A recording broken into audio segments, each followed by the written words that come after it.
ఏడుకొండలు శ్రీ వెంకటేశ్వరుని నివాసం.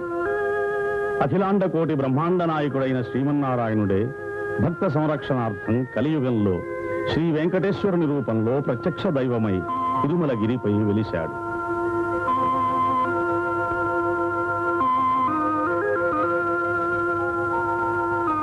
ఈ సప్తగిరి శ్రీ మహావిష్ణువు శయనమైన ఆదిశేషుని ఆకారమని, ఏడుకొండలు ఆదిశేషుని పడగలని పురాణ ప్రశస్తి. శేషాచలముని పిలువబడే మహోన్నతమైన ఈ పర్వత పంక్తుల పాదమందున్నదే సుప్రసిద్ధమైన తిరుపతి పట్టణం. ఇది ఆంధ్రప్రదేశ్ నందలి చిత్తూరు జిల్లాలోని చంద్రగిరి తాలూకాలో ఉన్నది. నిత్యం దేశదేశాల నుంచి అసంఖ్యాకమైన భక్త సమూహం వెంకటేశ్వరుని దర్శనార్థం ఈ పవిత్ర క్షేత్రాన్ని చేరుకుంటారు. ఇదే ఇటీవల దేవస్థానం వారి నిధులతో నిర్మించబడిన కొత్త రైల్వే స్టేషన్.